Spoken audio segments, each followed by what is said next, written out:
Fue aquel día, cuando él fingió que ni me conocía en medio de la calle principal de Guajuapan, que me prometí a mí misma, nunca más, en toda mi vida, iba a tolerar la humillación de ningún hombre, ni de mi propia sangre, ni de nadie más.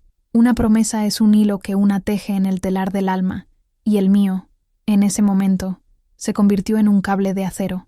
Es una historia larga, llena de polvo, de lágrimas secas y de una terquedad que solo quien ha sido pisoteado conoce.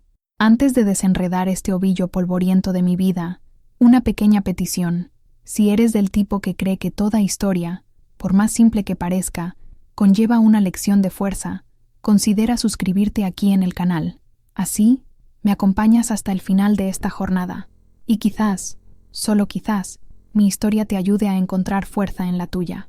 Ahora, volvamos a aquel día de sol fuerte y sombra fría en mi alma. El sol de Oaxaca, en pleno mayo, es un yunque caliente sobre la cabeza. El aire temblaba sobre el asfalto de la avenida Valerio Trujano, y el olor a elote asado mezclado con el humo de los coches entraba por mis fosas nasales, pero yo no sentía nada. Mis sentidos estaban todos puestos en el hombre parado a menos de 5 metros de mí, frente a su tienda de abarrotes, el Mercadito Villagrán, don Eliseo Villagrán. Yo lo había esperado salir, con el corazón latiendo como un tambor descompasado en el pecho. Había ensayado las palabras, el tono, la postura. Llevaba dentro de mí no solo un secreto, sino un milagro, un terror, una vida, y necesitaba compartirlo con él. Era lo justo, era lo que se hacía. Él me vio. Nuestros ojos se cruzaron por un segundo, y en ese segundo vi un universo de reconocimiento apagarse, reemplazado por un vacío helado. Giró el rostro ligeramente, ajustando una caja de tomates como si fuera la tarea más importante del mundo. Fingió no conocerme. Mi sangre se heló y hirvió al mismo tiempo. Respiré hondo, el aire caliente quemando mis pulmones, y di los pocos pasos que nos separaban. Mi hijo, Juan Pablo, estaba más al fondo, acomodando sacos de frijol, de espaldas a la escena. Gracias a Dios por eso. Don Eliseo, llamé, mi voz un hilo de sonido que apenas logró vencer el ruido de la calle. Él se giró lentamente, con una expresión de fastidio educado, como si yo fuera una vendedora ambulante insistente. «Sí, señora, ¿en qué puedo ayudarla?» «Señora, no Elena, no Lena, señora». La formalidad era una muralla que él levantaba entre nosotros, allí, a la vista de todos. «Necesitamos hablar», insistí, bajando la voz. «Es importante, es sobre nosotros». Una sonrisa torcida, casi una burla, jugó en sus labios. Miró a los lados, asegurándose de quién podría estar escuchando. «Nosotros, creo que usted me está confundiendo con otra persona. Conozco a su hijo, un buen muchacho, trabajador, pero usted y yo no tenemos ningún nosotros que discutir». Cada palabra era una bofetada. La humillación era física, una ola de calor subiendo por mi cuello, tiñendo mi rostro de una vergüenza que no merecía. Tenía 61 años de edad. Había vivido una vida entera de trabajo, de viudez, de dignidad, y allí, bajo el sol inclemente, era reducida a una inconveniencia, una loca. «No haga esto, Eliseo», supliqué, y odié la debilidad en mi propia voz. «Usted sabe muy bien de lo que estoy hablando. Fueron meses, la finca, las noches». Él dio un paso adelante, su cuerpo grande bloqueando el sol. Su voz bajó a un silbido venenoso. «Escuche bien, doña Elena. Usted es una mujer de edad. Quizás la cabeza ya no le anda muy bien. Creo que está fantaseando cosas. Si continúa con esta conversación, me veré obligado a tener unas palabritas con Juan Pablo sobre el comportamiento de su madre. No querrá crearle problemas a su hijo». La amenaza, velada y cobarde, me golpeó donde más me dolía. Mi hijo. Estaba usando a Juan Pablo en mi contra. La náusea que me había estado persiguiendo durante semanas volvió con toda su fuerza. Mi mano fue instintivamente a mi vientre, un gesto de protección que para él pareció ser la prueba final de mi locura. Él vio el gesto. Sus ojos se abrieron de par en par por una fracción de segundo, y el miedo, un miedo feo, mezquino, brilló allí. Luego fue reemplazado por una furia fría. «Váyase a casa, señora», dijo, ahora en voz alta, lo suficiente para que la mujer del puesto de frutas de al lado escuchara. «Vaya a descansar. El calor no le está sentando bien». Me dio la espalda. Simplemente me dio la espalda, y entró en su mercadito, dejándome allí, parada en la acera, con el sol en la cabeza y un desierto abriéndose dentro de mi pecho. La gente pasaba. Algunos miraban con curiosidad. Me sentía desnuda, expuesta. Un espectáculo de humillación. Fue en ese instante, mientras el sonido de la campanilla de la puerta del mercadito aún resonaba, que nació la promesa. La vergüenza todavía me quemaba, pero debajo de ella, una brasa de rabia comenzó a brillar. Él podía haberme negado a mí, pero no negaría la vida que yo llevaba. No sabía cómo, ni cuándo, pero haría que Eliseo Villagrán se tragara cada una de esas palabras. Su humillación sería mi victoria. Mi nombre es Elena Margarita Ramírez, pero desde que me casé con Mateo, que Dios lo tenga en su gloria, pasé a ser llamada Doña Elena del Río. El del Río venía del arroyo que corría en el fondo de la pequeña casa que construimos con nuestras propias manos en San Juan Mixtepec, un pueblo donde el tiempo parece caminar más despacio, pero la vida es así, corre deprisa. Mateo se fue hace más de 20 años, llevado por una neumonía que los tés y los rezos no pudieron curar. Me quedé con Juan Pablo, mi único hijo, un muchacho de 15 años que tuvo que convertirse en hombre de la noche a la mañana. La viudez a los 49 años no es un luto, es una reinvención forzada. Te conviertes en la proveedora, la consejera, la fortaleza. El llanto es para la almohada, en las horas en que la casa está silenciosa y la soledad pesa como una manta mojada. Me mudé con Juan Pablo a Guajuapan de León, una ciudad más grande, en busca de oportunidades. El campo era bueno para el alma, pero no llenaba el estómago. Conseguí un empleo como cocinera en un pequeño restaurante familiar, y después, cuando la edad comenzó a pesar en mis piernas, fui al mercadito Villagrán. Yo me encargaba de la sección de comidas preparadas. Llegaba antes de que saliera el sol, con el aire aún frío de la sierra, y el olor de mi guisado de res o de mis tlayudas con tasajo pronto se esparcía por la calle, atrayendo a los trabajadores para el desayuno. Amaba mi trabajo. Había una honestidad en la cocina, una verdad. Los ingredientes no mienten. El sazón correcto reconforta. Juan Pablo creció y se convirtió en un hombre bueno, de corazón simple y leal. Era mi mayor alegría y mi mayor preocupación. Consiguió un empleo en el mismo mercadito, como reponedor. Era un buen empleado, dedicado, y veía en don Eliseo no solo a un jefe, sino a una figura paterna, un ejemplo de hombre exitoso. Eliseo, con su manera expansiva, su risa fuerte y sus palmaditas en la espalda, cultivaba esa imagen. Estaba casado con doña Inés, una mujer elegante y discreta que raramente aparecía en el negocio. Juntos, eran un retrato de prosperidad y respeto en la comunidad. Yo, por mi parte, era la doña Elena de la cocina, una figura familiar, casi invisible. La gente me saludaba con respeto, elogiaba mi comida, pero nadie realmente me veía. Era la viuda, la madre de Juan Pablo, la cocinera. Mis días eran una rutina de ollas, condimentos y el cansancio al final del día. Mis noches estaban llenas del sonido de la televisión y de la quietud de una casa vacía, ya que Juan Pablo comenzaba a tener su propia vida, sus amigos, sus noviazgos. La soledad, a esta edad, es una compañera sigilosa. No llega de golpe, viene poco a poco, en los domingos por la tarde, en las conversaciones que no tienes con quién tener, en el tacto que no recibes. Yo no buscaba un nuevo amor. Creía que ese capítulo de mi vida estaba cerrado, las páginas amarillentas y guardadas en un baúl. Me contentaba con el amor de mi hijo, el respeto de la comunidad y la paz de mi pequeño apartamento. No me di cuenta de cuándo los ojos de don Eliseo comenzaron a posarse en mí de una manera diferente. Al principio, era solo amabilidad. Doña Elena, ese mole suyo hoy está divino, un don de los dioses. Oh, usted parece cansada hoy. ¿Por qué no se va a casa un poco más temprano? Yo me arreglo con Juan Pablo.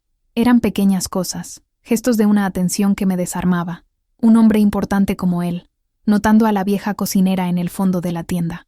Era halagador. Yo, tonta, confundí la cortesía con cuidado, confundí el interés con afecto, y, en mi carencia, en mi soledad de años, abrí una rendija en la puerta de mi vida, sin saber que estaba invitando a la tormenta a entrar. El cambio fue sutil, como la marea que sube sin que nos demos cuenta, hasta que el agua ya está en los tobillos. Eliseo comenzó a crear pretextos para venir hasta mi pequeña cocina en el fondo del mercadito. La excusa siempre era el trabajo. Verificar el inventario de queso Oaxaca, probar el nuevo lote de chorizo, discutir el menú de la semana, pero las conversaciones nunca se quedaban solo en eso. «¿Sabe, Elena?», comenzó a llamarme por mi primer nombre, una señal de intimidad que hacía que un calorcito extraño se esparciera en mi pecho. «A veces pienso que usted es el alma de este lugar. Si usted se fuera, todo esto perdería el sabor». Decía estas cosas con una sonrisa en los labios, los ojos castaños fijos en los míos, haciéndome sentir como si yo fuera la única persona en el mundo. Yo, que pasaba los días con las manos oliendo a ajo y cebolla, de repente me sentía vista. Recuerdo una tarde lluviosa. Había poco movimiento, y el sonido de la lluvia en el techo de lámina era la única música en el ambiente. Yo estaba picando cilantro, perdida en mis pensamientos, cuando él entró y cerró la puerta batiente detrás de sí, aislándonos del resto de la tienda. El olor de su cocina en un día de lluvia es mejor que cualquier perfume, Elena, dijo, la voz baja, casi un susurro. Yo reí, avergonzada. Es solo olor a comida, don Eliseo. No, se acercó, apoyándose en el mostrador de acero inoxidable frente a mí. Es olor a hogar, a cuidado, algo que escasea hoy en día. Suspiró, un suspiro teatral, de hombre incomprendido. Inés, ella es una buena mujer, pero no entiende de estas cosas simples. Su vida es el club, las amigas, las apariencias. Era una trampa clásica, la del hombre casado y necesitado de afecto. Pero yo, con mi experiencia de vida, caí en ella como una principiante. La soledad me dejó ciega. La carencia me dejó sorda a las alarmas que deberían haber sonado. Él me estaba ofreciendo un papel, el de confidente, la mujer que lo entendía de verdad, y yo lo acepté de buen grado. Las visitas se volvieron diarias. Me contaba sobre sus negocios, sus sueños de expandir el mercadito, sus frustraciones, y me hacía preguntas sobre mí, sobre Mateo, sobre mi juventud en San Juan Mixtepec, sobre mis propios sueños abandonados. Nadie me hacía preguntas así desde hacía años. Un día, trajo una pequeña caja de madera. «Para usted», dijo. Los vi en un escaparate y pensé en cómo el color combinaría con sus ojos. Dentro, había un par de aretes de plata con pequeñas piedras de ámbar. Eran sencillos, pero bonitos. Mi corazón dio un vuelco. Hacía una eternidad que no recibía un regalo de un hombre. «No puedo aceptarlos, don Eliseo. No es apropiado. Por favor», insistió, su mano cubriendo la mía sobre la caja. El contacto fue eléctrico, cálido. «Considérelos un regalo de un amigo que admira mucho a la mujer fuerte que es usted». Acepté, y esa noche, frente al espejo de mi habitación, me puse los aretes. Brillaban contra mi piel, y por un momento no vi a la mujer de 61 años con arrugas de preocupación alrededor de los ojos. Vi a Elena, solo a Elena, una mujer que todavía podía ser deseada. El veneno era dulce, y yo lo bebía en sorbos lentos y placenteros, ignorando el amargor que, sabía en el fondo de mi alma, vendría después. Él me estaba conquistando con la más antigua de las armas, la atención, y yo, hambrienta de ella, me estaba rindiendo sin luchar. El coqueteo se transformó en una complicidad peligrosa, un secreto compartido que nos unía cada día, aislándonos del mundo exterior, incluido mi propio hijo, que trabajaba a pocos metros de distancia, ajeno a todo. El punto de inflexión ocurrió un jueves por la noche. El mercadito había cerrado, y yo me quedé hasta más tarde para preparar un gran pedido de tamales para una fiesta en el ayuntamiento. Juan Pablo había salido con amigos. Estaba sola, con el sonido de la radio tocando viejas canciones de amor y el olor a masa y hojas de maíz en el aire. La puerta trasera se abrió y Eliseo entró. No llevaba su habitual delantal de jefe, vestía una camisa de lino blanca, bien planchada, y traía consigo el olor de una loción para después de afeitar cara. «Olvidé unos papeles en la oficina», dijo, pero sus ojos decían otra cosa. No fue a la oficina, vino directo a mi cocina. «¿Todavía por aquí, Lena? Usted trabaja demasiado. El pedido es para mañana temprano», respondí, sin dejar de amarrar los tamales. Mis manos estaban un poco temblorosas. Su presencia allí, a esa hora, con la tienda vacía, cambiaba toda la dinámica. Ya no éramos jefe y empleada. Éramos solo un hombre y una mujer, solos en la penumbra. Se acercó y se paró detrás de mí. Podía sentir el calor de su cuerpo. «Déjeme ayudarla». Su mano tocó la mía, con el pretexto de tomar un tamal. El contacto fue deliberado, prolongado. Entrelazó sus dedos con los míos por un instante. Mi corazón se detuvo y luego se disparó. Debería haberme apartado. Debería haber dicho no. Debería haber invocado el nombre de mi hijo, el respeto por su esposa, mi propia dignidad, pero no hice nada. Me quedé paralizada, una estatua de sal y deseo, mientras él se inclinaba y susurraba en mi oído. Usted ni se imagina cuánto pienso en usted. Su aliento era cálido en mi piel. Giré el rostro en su dirección y nuestras miradas se encontraron. La cocina pareció encogerse. El mundo se redujo a ese metro cuadrado entre nosotros. Ya no había excusas, no había más disfraces. Solo estaba la verdad desnuda y cruda de lo que se había estado construyendo durante meses. Esto no está bien, Eliseo, logré decir, mi voz un soplo. Lo que no está bien, respondió, su otra mano tocando mi rostro, el pulgar acariciando la línea de mi mandíbula. Es que una mujer como usted pase la vida entera sola. Lo que no está bien es que ese fuego en sus ojos no tenga a nadie a quien calentar. Y entonces me besó. No fue un beso de pasión arrebatadora como en las películas. Fue un beso vacilante al principio, luego firme, cargado de una añoranza que no era solo mía, sino de él también. O al menos eso fue lo que me hizo creer. Yo, que no besaba a un hombre desde hacía más de 20 años, sentí mi cuerpo entero despertar de una larga hibernación. Las arrugas, el cansancio, los 61 años de edad, todo se disolvió en ese momento. Era mujer de nuevo, deseada, viva. Cuando nos separamos, estaba sin aliento. La culpa me golpeó como una ola fría, pero la sensación de estar viva era más fuerte. Tengo una pequeña finca cerca de Tamazulapam, dijo, todavía sosteniendo mi rostro entre sus manos. Nadie va para allá durante la semana. Es tranquilo. Podemos conversar. Solo conversar. Yo sabía que no sería solo para conversar. Sabía que estaba pisando terreno peligroso, un camino sin retorno. Pero la soledad es una pésima consejera, y la promesa de compañía, de afecto, aunque fuera robado, era un canto de sirena irresistible. Sí, dije, y con esa única palabra, crucé la frontera. Dejé atrás el puerto seguro de mi vida ordenada y me lancé a aguas desconocidas y traicioneras, guiada solo por el espejismo de un oasis en el desierto de mi soledad. La finca de Eliseo era exactamente como la describió, aislada y tranquila. Un pequeño rancho enclavado entre colinas verdes, con un aire que olía a tierra mojada y flores silvestres. La casa era sencilla, de adobe y madera, pero cómoda. Allí, lejos de los ojos curiosos de Guajuapan, construimos nuestro pequeño mundo secreto. Nuestros encuentros ocurrían 1 o 2 veces por semana. Él inventaba viajes de negocios. Yo le decía a Juan Pablo que iba a visitar a una prima enferma en un pueblo vecino. Las mentiras salían con una facilidad que me asustaba, pero la culpa era un precio pequeño a pagar por la felicidad que sentía en esas horas. En aquel rancho, yo no era la doña Elena de la cocina, era Elena. Él me traía flores recogidas del campo.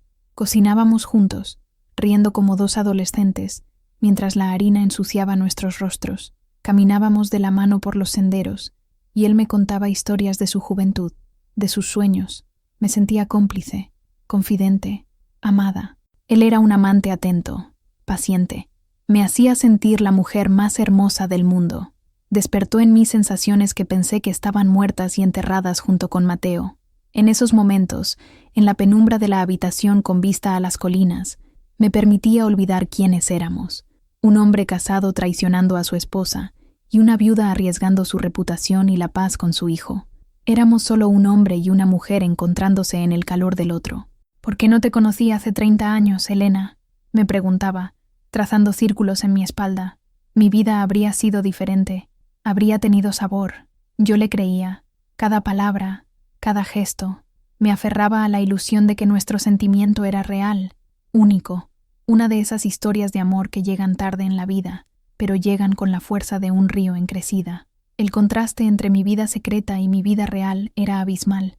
En el mercadito, volvíamos a ser don Eliseo y doña Elena. Intercambiábamos miradas furtivas por encima de los sacos de arroz, una sonrisa discreta cuando nadie estaba mirando. Esta duplicidad me consumía, pero también me excitaba. Era nuestro secreto, nuestra burbuja. Juan Pablo, ajeno a todo, a veces comentaba: «Mamá, usted se ve más feliz últimamente, más ligera». Yo sonreía y daba una excusa cualquiera. «Son los aires del campo, mi hijo. La visita a la prima me hace bien». La mentira era una piedra en mi garganta, pero me la tragaba. ¿Cómo podría explicarle a mi hijo que estaba teniendo un romance con el hombre que él tanto admiraba? ¿Con su jefe? Era impensable.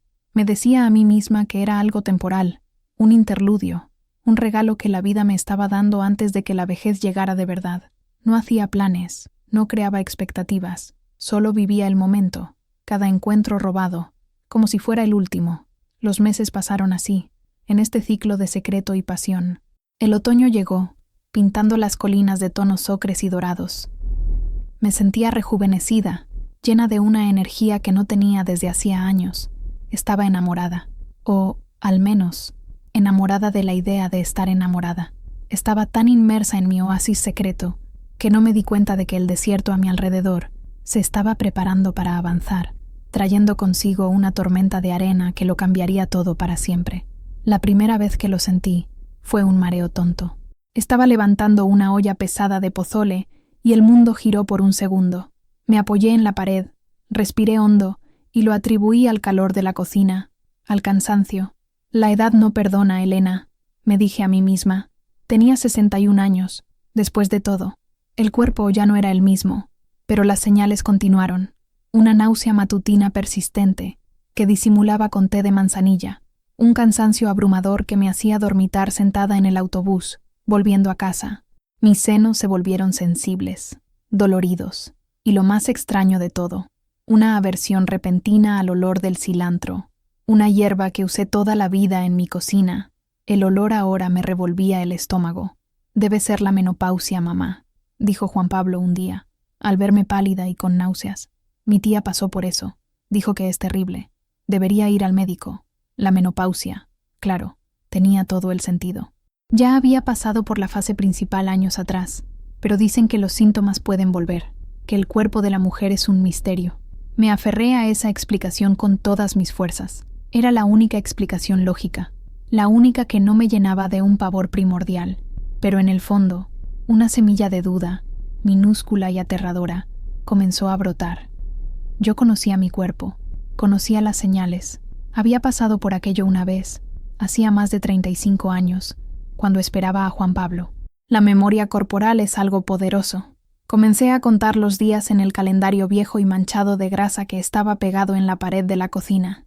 Mi menstruación, que ya era irregular desde hacía años, había desaparecido por completo. De nuevo, me decía a mí misma, es la edad, es el fin de un ciclo, es normal. Pero la duda se convirtió en una sospecha, y la sospecha, en un monstruo que me acechaba en las noches de insomnio. Me miraba en el espejo, buscando cambios en mi cuerpo. Mi vientre, ya flácido por la edad, parecía un poco más redondeado, ¿o era solo mi imaginación? No le dije nada a Eliseo. ¿Cómo podría? Llegar y decirle, creo que estoy embarazada. Se reiría en mi cara. Me llamaría loca, senil. La idea era absurda. Una mujer a mi edad. Era biológicamente improbable, una broma de la naturaleza. Decidí ir a una farmacia en un barrio lejano, donde nadie me conociera. Con el corazón en la garganta y las manos sudando, compré una prueba de embarazo. Escondí la cajita en el fondo de mi bolso, como si fuera contrabando. En casa, esperé a que Juan Pablo se durmiera. Encerrada en el baño, con el sonido del agua del grifo corriendo para ahogar cualquier ruido, seguí las instrucciones. Aquellos fueron los 3 minutos más largos de mi vida. Me senté en el borde de la bañera, mirando el pequeño objeto de plástico en mi mano. El destino de mi vida, de mi paz, de mi secreto, estaba allí. Y entonces, las 2 líneas aparecieron, nítidas, inequívocas. Positivo. Me faltó el aire. Sentí que el suelo del baño desaparecía bajo mis pies. No era la menopausia. No era un malestar. No era mi imaginación. Era una vida. Un hijo. A los 61 años de edad. Un hijo de Eliseo Villagrán. La alarma en mi alma ya no era un susurro. Era una sirena ensordecedora, anunciando el caos que estaba a punto de desplomarse sobre mi cabeza. La confirmación de la farmacia no era suficiente. Necesitaba escucharlo de un profesional. Necesitaba que alguien me dijera que aquello era un error, un falso positivo, un desequilibrio hormonal raro, cualquier cosa, menos la verdad. Hice una cita con una ginecóloga en Oaxaca, la capital, a 2 horas en autobús de Huajuapan. No podía arriesgarme a ir a un médico en la ciudad. Las noticias, especialmente las escandalosas, viajan más rápido que el viento. Usé parte de mis ahorros para la consulta privada. Le dije a Juan Pablo que necesitaba resolver unos documentos de viudez que estaban pendientes. Otra mentira. La telaraña de ellas se estaba volviendo cada vez más densa a mi alrededor. El consultorio de la doctora Carmen Morales era moderno y frío. Las paredes blancas, los muebles minimalistas, todo parecía estéril, impersonal. Me senté en la silla frente a su escritorio, sintiéndome fuera de lugar, una pieza de antigüedad en un museo de arte moderno. La doctora Carmen era una mujer de unos 40 años, de apariencia seria y mirada perspicaz. Leyó mi ficha, arqueó una ceja al ver mi fecha de nacimiento y me pidió que le contara lo que estaba pasando. Con voz temblorosa, describí los síntomas: la náusea, el cansancio, la ausencia de la menstruación. Le entregué la cajita de la prueba de farmacia como si fuera la prueba de un crimen. Me escuchó con atención, sin mostrar sorpresa ni juicio. Vamos a hacer un análisis de sangre y una ecografía, doña Elena. Es la única forma de estar seguros. La sala de ecografías era oscura y fría. Me acosté en la camilla, el papel arrugándose bajo mi cuerpo. La doctora aplicó el gel helado en mi abdomen y comenzó a pasar el transductor.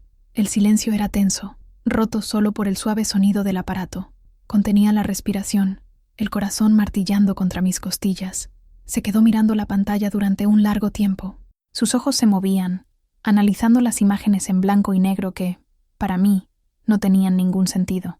Bueno, comenzó, y su voz era cuidadosamente neutra. El embarazo a su edad es extremadamente raro, casi un milagro estadístico, diría yo. Pero no es imposible. Giró la pantalla en mi dirección.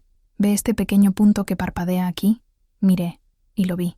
Un pequeño parpadeo de luz en medio de una mancha grisácea. Rápido, insistente, vivo. Eso, dijo, y su voz pareció venir de muy lejos. Es el corazón de su bebé. Una ola de emociones contradictorias me inundó.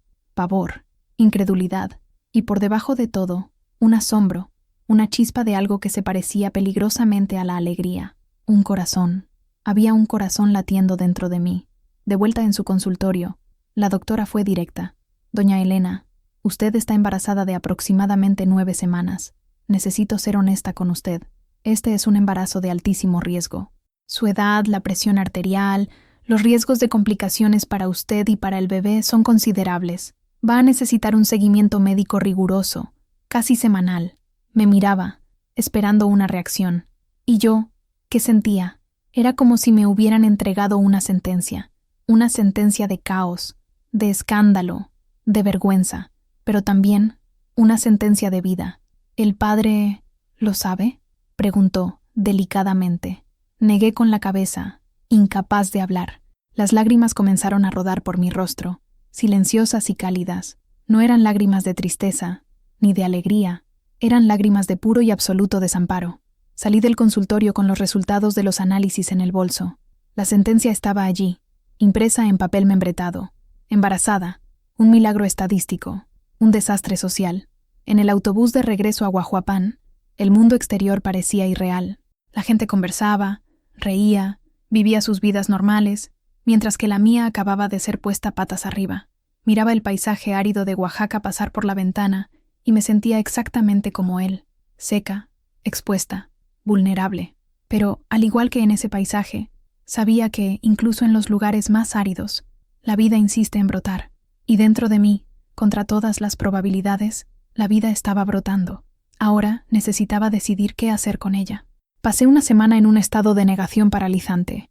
Guardé los análisis en el fondo de un cajón, debajo de viejos manteles bordados, como si esconderlos pudiera hacer desaparecer la realidad. Continué mi rutina en el mercadito, moviéndome como un autómata. El olor de la comida me daba náuseas, el ruido de la gente me irritaba. Sonreía a los clientes, intercambiaba banalidades con Juan Pablo, pero por dentro era un torbellino de miedo. A cada encuentro furtivo con Eliseo, la mentira pesaba más. Él notaba mi palidez, mi distracción. ¿Qué tiene, Elena? Parece que ha visto un fantasma. Yo daba excusas. Una gripe, malas noches, preocupaciones por las cuentas. Él parecía creer, o quizás simplemente no le importaba lo suficiente como para cuestionar. Pero la vida dentro de mí era insistente. Las náuseas empeoraron. El cansancio se convirtió en un compañero constante. Sabía que no podía seguir escondiéndolo. No era justo para el niño, no era justo para mí, y por más cobarde que pudiera ser, creía que Eliseo tenía derecho a saber. En el fondo de mi corazón, albergaba una chispa de esperanza, una esperanza tonta, romántica, de que él, al saber la noticia, se revelaría como el hombre que conocí en el rancho, atento, cariñoso, cómplice. Quizás se sorprendería al principio, Pero después me apoyaría. Tal vez no podríamos estar juntos públicamente, pero asumiría su responsabilidad. Cuidaría de nosotros. Era lo mínimo que esperaba. Pasé noches en vela, ensayando el discurso. Elegiría el momento adecuado, el lugar adecuado. No en el mercadito, por supuesto. Sería en nuestro refugio, en el rancho, donde nuestra relación floreció. Allí, rodeados por la paz de las colinas, la noticia quizás sonaría menos como una catástrofe y más como un milagro. Lo llamé desde un teléfono público, para no usar el de casa. Eliseo, necesito hablar con usted.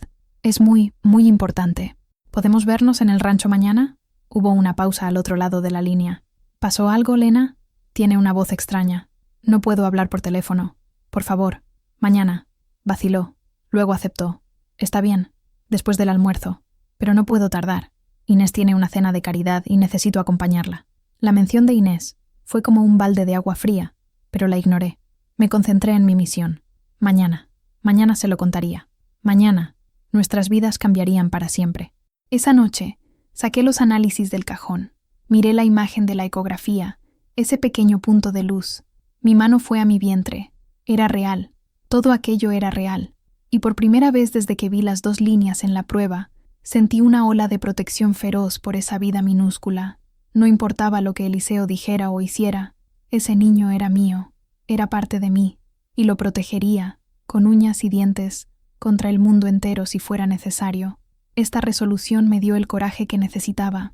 No iría a él como una mujer asustada pidiendo ayuda. Iría como la madre de su hijo, comunicando un hecho. La forma en que reaccionara definiría al hombre que era de verdad.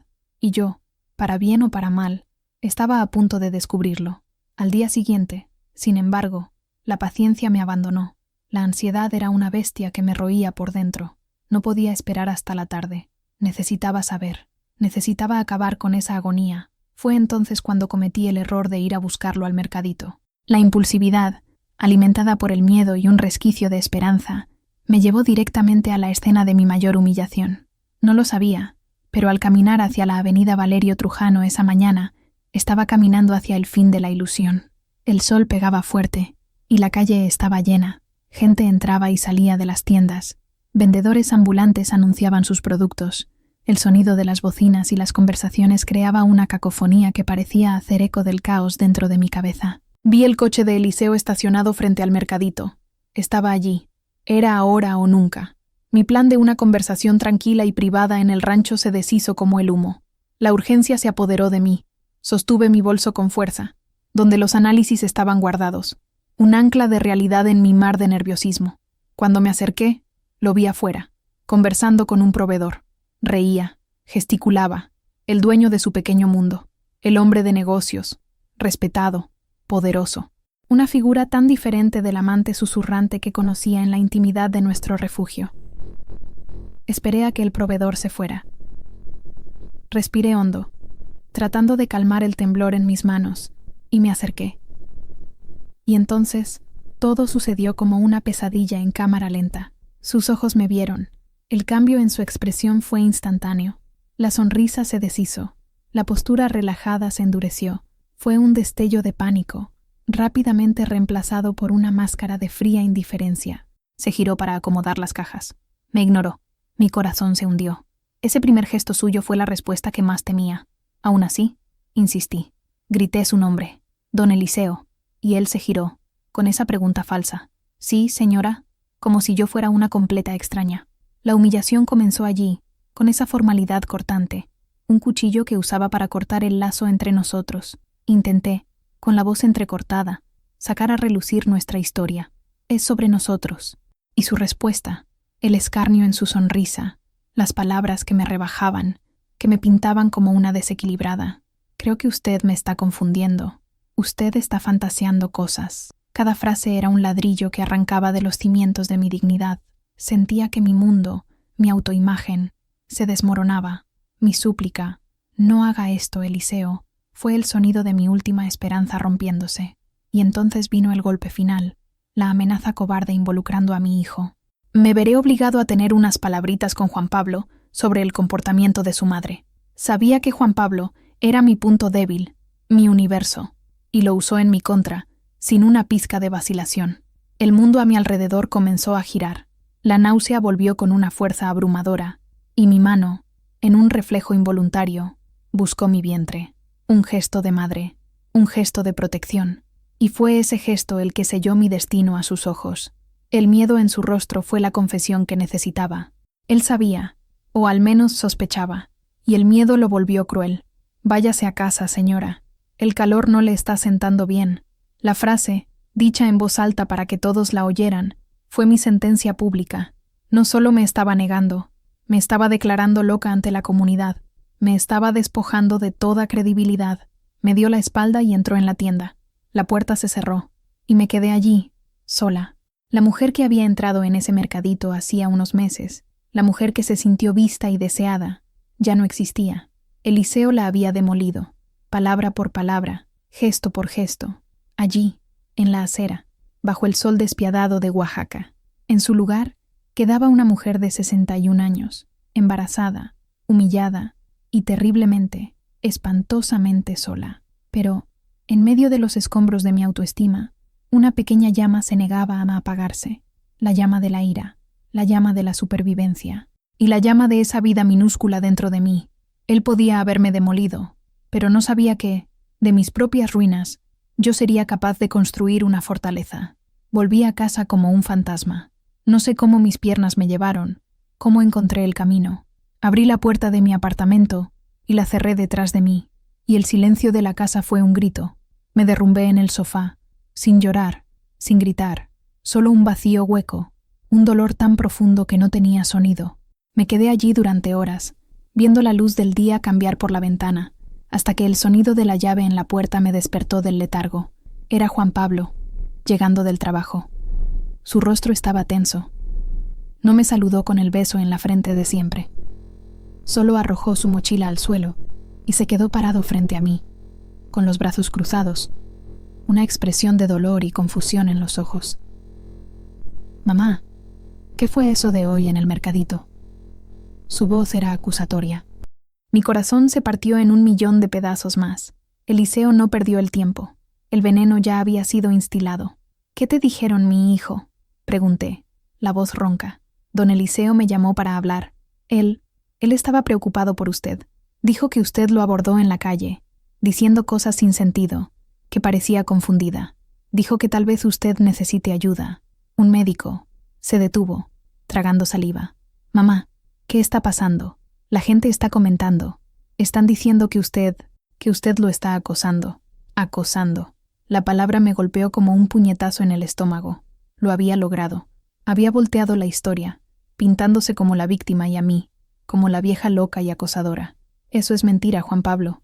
Es una mentira cruel. «Entonces, ¿cuál es la verdad?», explotó, la angustia desbordándose. «Porque don Eliseo siempre ha sido bueno conmigo, mamá. Me dio un trabajo. Me enseñó. Confía en mí. ¿Por qué mentiría? Miré a mi hijo, al hombre bueno y leal que crié, y vi la tortura en su rostro. Estaba dividido entre el amor por mí y la lealtad y admiración que sentía por su jefe, su figura paterna. Y en ese momento no tuve el coraje de contarle toda la verdad. ¿Cómo podría decir, hijo mío, el hombre que admiras se acostó con tu madre y ahora me niega, porque estoy esperando un hijo suyo? Las palabras no salían. La vergüenza me amordazaba. Tuvimos un desacuerdo. Tartamudeé, buscando una mentira que sonara plausible. Me debe un dinero y no quiere pagar. Fue una discusión. Juan Pablo me miró con desconfianza. ¿Un dinero? Mamá, eso no tiene sentido. La historia que contó, la forma en que habló, parecía sincero. La ingenuidad de mi hijo era un cuchillo en mi pecho. No veía la malicia, la manipulación. Veía a un jefe preocupado. ¿Le crees a él y no a mí? ¿A tu propia madre? Mi voz se quebró. No sé a quién creer, gritó, pasándose las manos por el pelo. Solo sé que mi madre nunca actuó así. Nunca armó un escándalo en la calle. Nunca me hizo pasar por esta vergüenza. Vergüenza. Sentía vergüenza de mí. Ese fue el golpe más duro de todos. Más duro que la negación de Eliseo. Más duro que la humillación pública. La mirada de decepción de mi hijo. La duda en sus ojos. No esperó una respuesta. Tomó su mochila y se fue, dando un portazo. Me quedé sola de nuevo, en el silencio del apartamento, con el eco de sus palabras resonando en las paredes. Vergüenza. Eliseo no solo me había negado, estaba consiguiendo algo mucho peor. Me estaba quitando a mi hijo. Estaba envenenando la única relación que me quedaba en el mundo, la más pura, la más sagrada. Esa noche, entendí la verdadera profundidad de su crueldad, y entendí que mi batalla no sería solo por mí y por mi bebé, sería también para reconquistar la confianza y el amor de mi Juan Pablo. Pero, para eso, necesitaría mucho más que palabras. Necesitaría tiempo y una prueba irrefutable. Los días que siguieron fueron un lento descenso al infierno. El chisme en Guajuapán se extendió como fuego en pasto seco. Eliseo Villagrán, el hombre de familia, el pilar de la comunidad, siendo molestado por la vieja cocinera de su mercadito. La historia fue distorsionada, aumentada, adornada con detalles maliciosos que solo la imaginación del pueblo es capaz de crear. Me convertí en un fantasma en mi propia ciudad. La gente cambiaba de acera cuando me veía. Las conversaciones cesaban cuando entraba en una tienda. Las miradas que recibía eran una mezcla de lástima, desprecio y curiosidad morbosa. Era el espectáculo del momento. Lo peor de todo era el domingo, la misa. Siempre fui una mujer de fe, y la iglesia era mi refugio. Pero se convirtió en mi tribunal. Me sentaba en mi banco de siempre, en el fondo, y sentía las miradas quemando mi espalda. Los cuchicheos eran como el zumbido de abejas venenosas. Casi podía oír las palabras. Mírala ahí, la sinvergüenza, tan vieja y con esas ideas en la cabeza. Pobre don Eliseo, qué cruz. El grupo de las señoras de la iglesia, las beatas que se consideraban guardianas de la moral y las buenas costumbres, era el más cruel. Ellas, que pasaban la vida confesando sus propios pecados al sacerdote, se sentían con el derecho de apedrearme públicamente con sus juicios. Una de ellas, doña Carmela, una mujer de rostro agrio y rosario siempre en las manos, me abordó a la salida de la iglesia. «Elena», dijo, con una falsa expresión de preocupación, «hemos oído que no andas bien. El Padre y nosotras estamos rezando por ti. El diablo a veces nos tienta con pensamientos impuros, especialmente en la soledad de tu condición, la viudez, la vejez, la pobreza. Para ella yo era un blanco fácil, un alma perdida que ellas necesitaban salvar. Estoy muy bien, Carmela. Gracias por la preocupación», respondí, la voz firme, aunque por dentro estaba temblando. Y mis pensamientos están mucho más puros que la lengua de mucha gente en esta ciudad. Pasé a su lado, con la cabeza en alto, pero el corazón apesadumbrado. Su hipocresía era sofocante. Seguí yendo al mercadito. Necesitaba el dinero, y más que eso me negaba a esconderme. No había hecho nada malo. Amar, aunque fuera al hombre equivocado, no era un crimen. Ser engañada no era motivo de vergüenza. La vergüenza era de él, no mía, pero cada día era una prueba. Eliseo me ignoraba por completo. Pasaba a mi lado como si yo fuera un mueble, y veía la forma en que trataba a Juan Pablo, con una atención paternal exagerada, un afecto calculado para reforzar la alianza entre ellos y aislarme aún más. Mi hijo, por su parte, apenas me hablaba. El ambiente en casa era pesado, un silencio lleno de acusaciones no dichas. Estaba siendo juzgada y condenada sin derecho a defensa. La comunidad, mi hijo, todos habían escuchado solo un lado de la historia. Y yo, con mi verdad inverosímil, un embarazo a los 61 años, no tenía cómo luchar. Fue en una de esas noches de soledad absoluta, sentada en la cocina oscura, que la idea comenzó a tomar forma. No podía ganar esta guerra ahora, no con palabras. Estaba en desventaja, vulnerable. Necesitaba retroceder, necesitaba protegerme y proteger la vida que crecía en mí. Necesitaba irme de Guajuapán, dejar que el polvo se asentara, dejar que se cansaran del espectáculo. Iría a un lugar donde pudiera tener a mi hijo en paz, lejos de las miradas acusadoras, lejos del veneno del chisme. Y en ese tiempo, planearía mi regreso, me fortalecería, reuniría mis pruebas. Ellos creían que me habían vencido, que me habían callado. No sabían que mi silencio no era de derrota, era el silencio de una guerrera afilando su espada. La decisión de partir fue como quitarme un peso de encima. Tenía un lugar a donde ir. Mi hermana menor, Sofía, vivía en un pequeño rancho cerca de Tlaxiaco, en el corazón de la Mixteca. Sofía era mi opuesto, callada, observadora, una mujer que hablaba más con las manos en la tierra que con la boca. También era viuda, y vivía sola desde que sus hijos se mudaron a la Ciudad de México. Nuestro contacto era esporádico, pero el lazo de sangre era fuerte. Sabía que ella me acogería sin hacer preguntas. La parte más difícil sería decírselo a Juan Pablo. No podía simplemente desaparecer. Esperé a una noche en que el ambiente entre nosotros parecía menos cargado. Él estaba en la sala, viendo un partido de fútbol, y me senté a su lado. «Hijo mío», comencé, y él bajó el volumen de la televisión. «Voy a pasar un tiempo fuera». Me miró, sorprendido. «¿Fuera? ¿A dónde?» «Voy al rancho de la tía Sofía. Necesito respirar un poco. El aire de la ciudad no me está sentando bien». Era una media verdad. Sus ojos me examinaron, buscando algo más. Sabía que estaba pensando que era por el escándalo, que estaba huyendo, y, en cierto modo, era verdad. «¿Y tu trabajo?», preguntó. «Pedí una licencia». Dije que era por motivos de salud. Otra media verdad. Mi embarazo era un motivo de salud, después de todo. «Solo necesito un tiempo, Juan Pablo, para poner la cabeza en su lugar». Se quedó en silencio por un largo tiempo, con los ojos fijos en la pantalla del televisor, aunque yo sabía que no estaba viendo el partido. «Está bien», dijo, finalmente. Su voz era baja, resignada. «Quizás sea lo mejor». Esas palabras dolieron. «Quizás sea lo mejor». Mejor para él, para no tener que lidiar con la vergüenza de su madre. Pero me tragué el dolor. Necesitaba ser fuerte. «Te llamaré de vez en cuando», dije. «Estaré bien». La despedida, 2 días después, fue fría y extraña. Me llevó a la estación de autobuses. No hablamos mucho en el camino. En el momento de abordar me abrazó. Un abrazo rápido, casi formal. «Cuídate, mamá. Tú también, mi hijo. Y no creas todo lo que oyes por ahí. La verdad siempre sale a la luz, aunque tarde». Él solo asintió, sin mirarme a los ojos. Verlo allí, parado en el andén, mientras el autobús se alejaba, fue una de las cosas más difíciles que he hecho. Estaba dejando atrás a mi único hijo, mi hogar, mi vida entera. Estaba huyendo. El viaje en autobús fue largo. Los paisajes de montañas y valles áridos de Oaxaca pasaban por la ventana, pero mi mente estaba lejos. Pensaba en todo lo que dejaba atrás y en todo lo que me esperaba, lo desconocido, la soledad y la inmensa responsabilidad de traer un niño al mundo en estas circunstancias.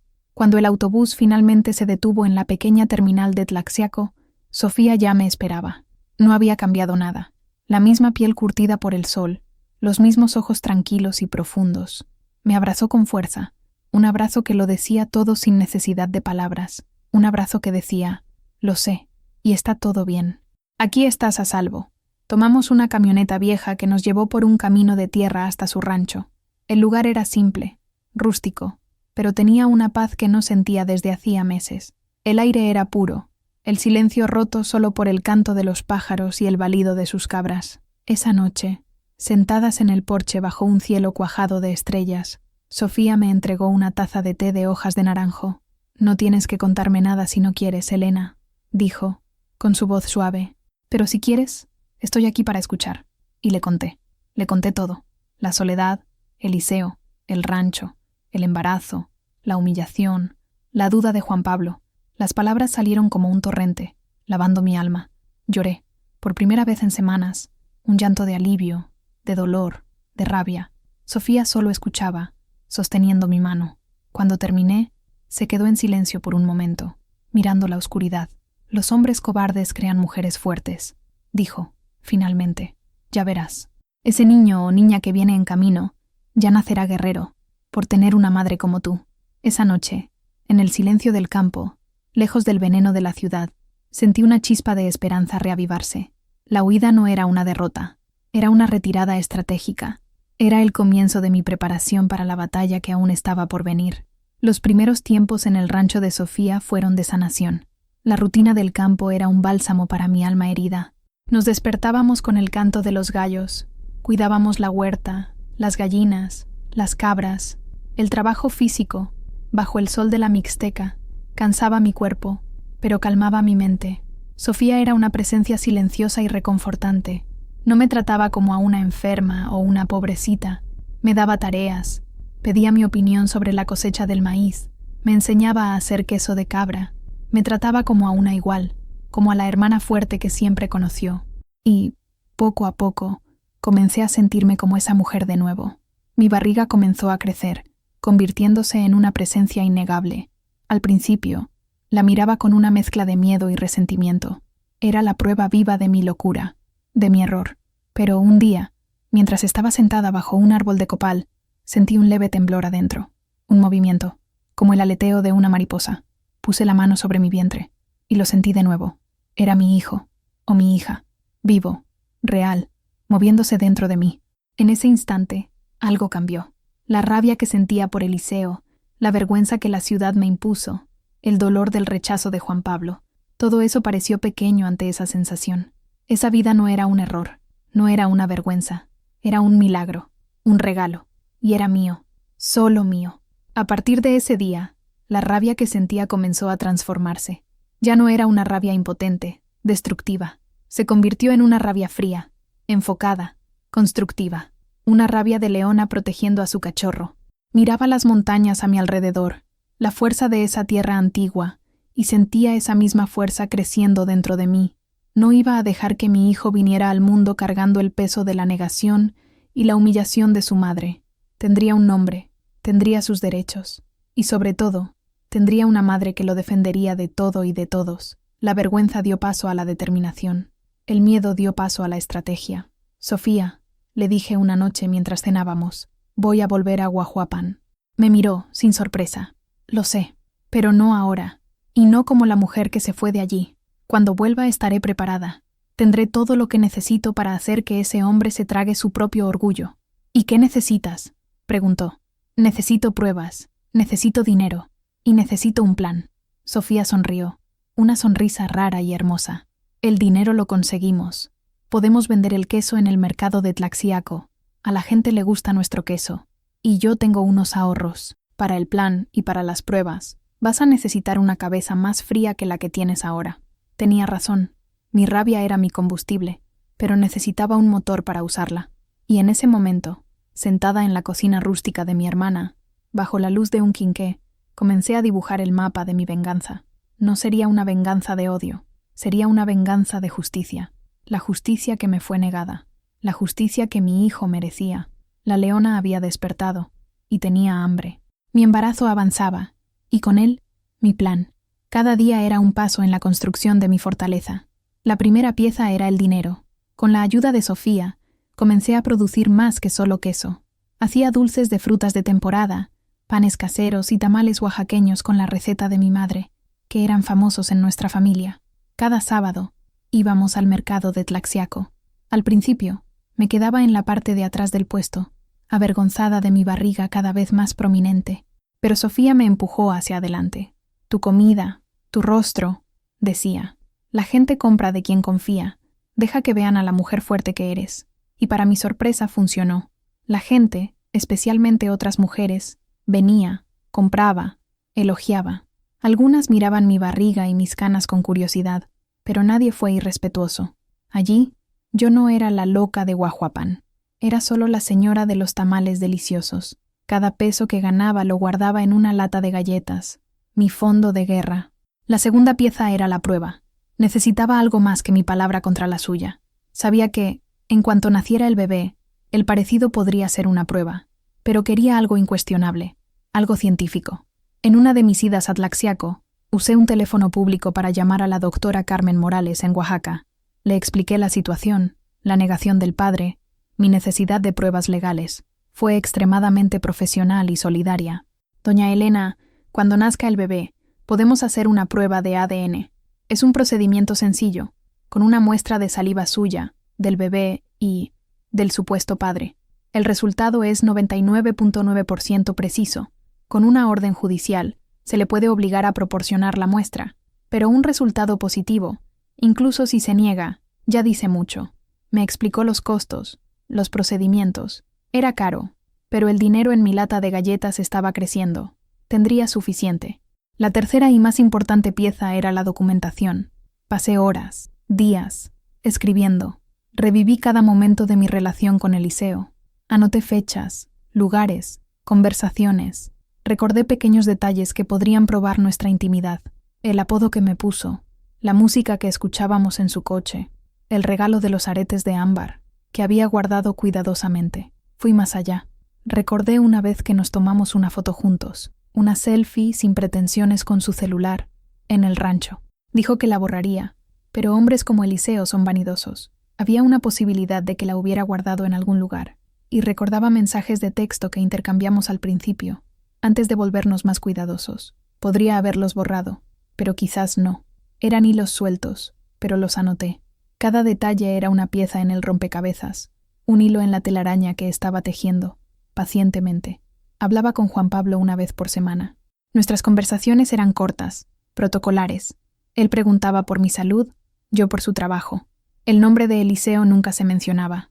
Era un territorio prohibido entre nosotros. Sentía la distancia, la frialdad, y eso me dolía, pero sabía que, para tenerlo de vuelta, primero necesitaba luchar esta batalla sola. Los meses pasaron, mi barriga se hizo enorme, el cansancio era grande, pero mi determinación era mayor. Ya no era la víctima. Era la arquitecta de mi futuro, y del futuro de mi hijo. Estaba tejiendo una telaraña con hilos de verdad, paciencia y justicia.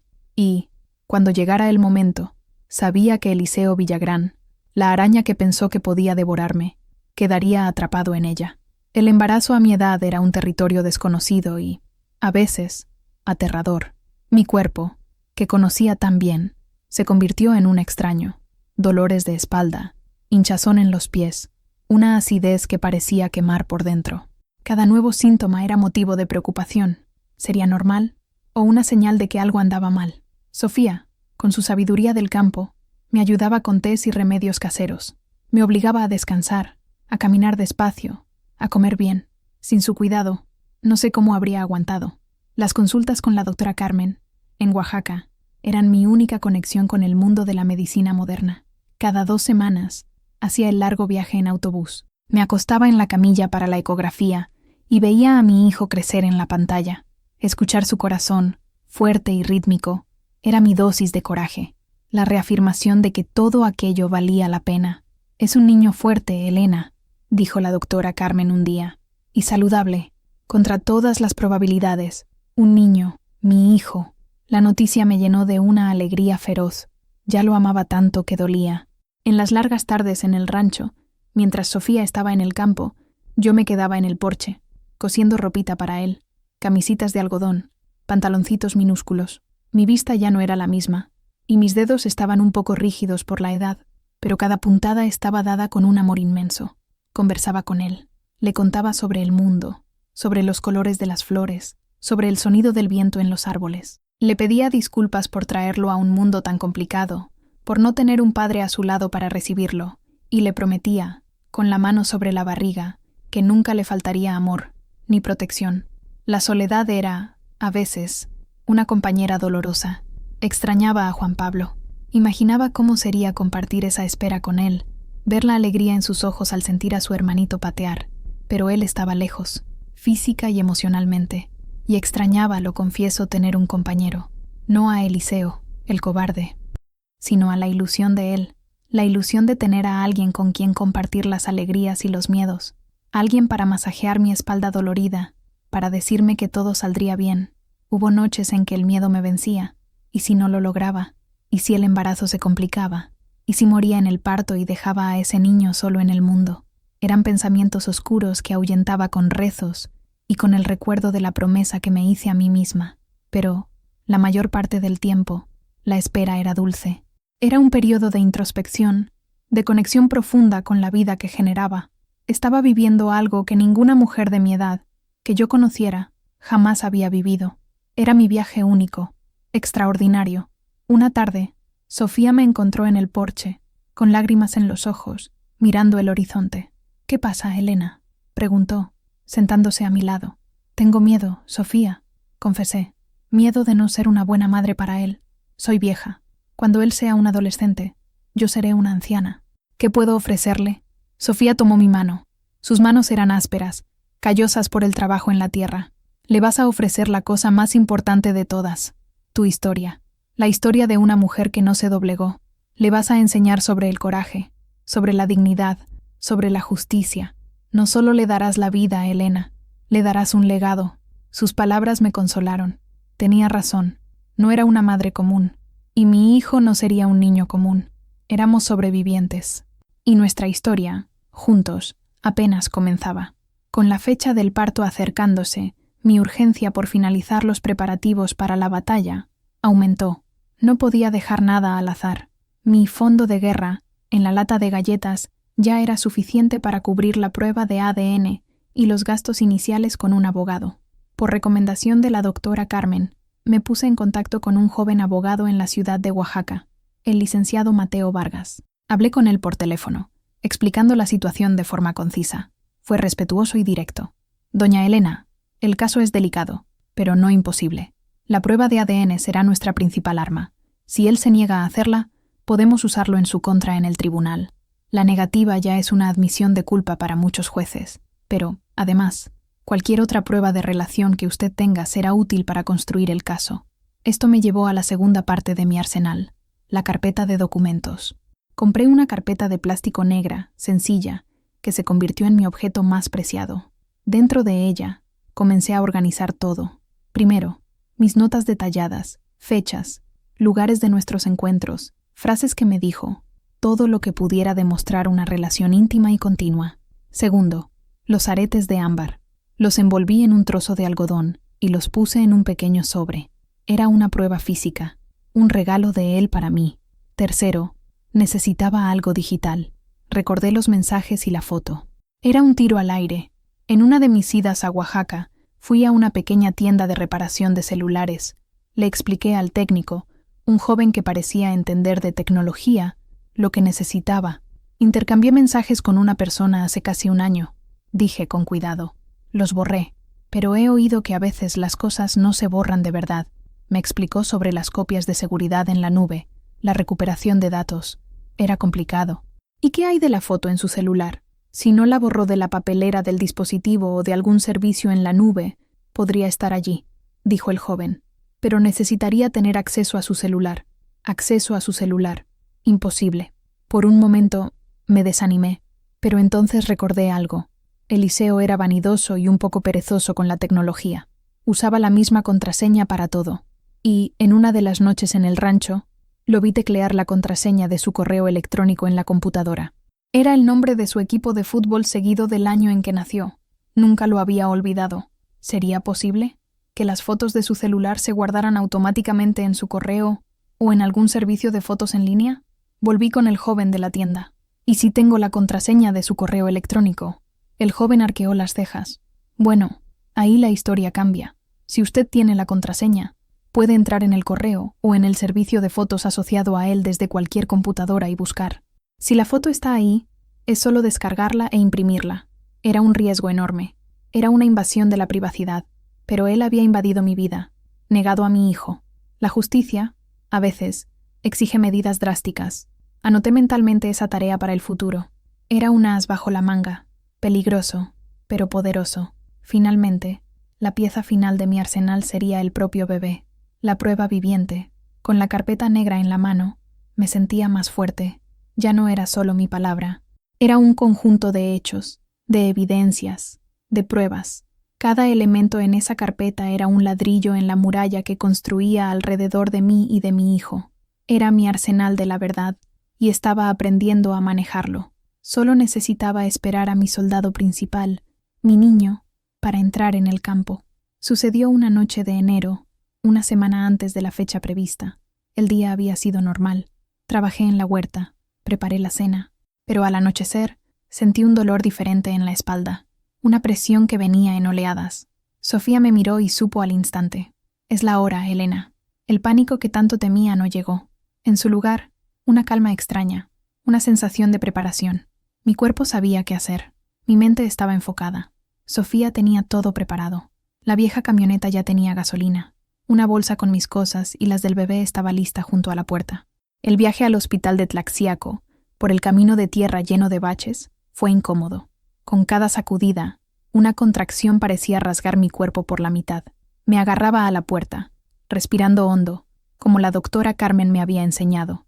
Sofía conducía con una concentración feroz, los nudillos de sus dedos blancos en el volante. Llegamos al pequeño hospital municipal. El equipo, al ver mi edad y mi condición, actuó rápidamente. Fui llevada a una sala de partos, y la realidad me golpeó. Era allí, era ahora. El trabajo de parto fue largo y difícil. Las horas se arrastraban. El dolor era una marea roja que me tragaba y luego retrocedía, dejándome exhausta en la orilla del agotamiento. Hubo momentos en que pensé que no lo lograría, que mi cuerpo viejo no aguantaría, pero entonces pensaba en mi hijo, en la promesa que le hice, y pensaba en Eliseo, en su cara de burla. La rabia, la determinación, me daban fuerzas. No tenía derecho a rendirme. Sofía se quedó a mi lado todo el tiempo, sosteniendo mi mano, limpiando el sudor de mi frente. No decía mucho, pero su presencia era una roca. Fuerza, hermana. Eres más fuerte que este dolor. Y finalmente, en la madrugada, con un último esfuerzo que pareció arrancarme el alma del cuerpo, lo sentí salir de mí. Y enseguida, el sonido más hermoso del mundo. Un llanto fuerte, agudo, lleno de vida.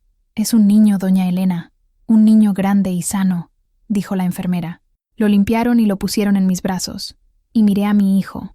Era pequeño, arrugado, con los ojos aún cerrados. Tenía un mechón de pelo negro y liso, y cuando abrió los ojos, lo vi, y cuando bostezó, abriendo su pequeña boca, lo vi de nuevo. Era el rostro de Eliseo Villagrán. No eran rasgos vagos, sugerencias. Era una copia en miniatura, la misma forma de los ojos, la misma barbilla terca, el mismo pequeño hoyuelo en la mejilla izquierda cuando movía la boca. El parecido era tan abrumador, tan innegable, que me quitó el aliento. Las lágrimas corrieron por mi rostro, lágrimas de alivio, de alegría, de triunfo. «¿Cuál va a ser su nombre?», preguntó Sofía con la voz entrecortada. Ya lo había elegido hacía mucho tiempo. Luis Mateo Ramírez. Luis, un nombre fuerte. Mateo, en honor a mi difunto esposo, el único hombre que merecía el honor de ser recordado. Y Ramírez, mi apellido, el apellido de su madre, el único que tendría, por ahora. Abracé a mi pequeño Luisito contra mi pecho. Era mi prueba final, mi arma secreta, la verdad en carne y hueso. Con él en mis brazos, ya no tenía miedo de nada. La batalla estaba lejos de terminar, pero ya había ganado la parte más importante. Tenía a mi hijo, y era idéntico a su padre. Los primeros meses con Luisito fueron una burbuja de amor y cansancio.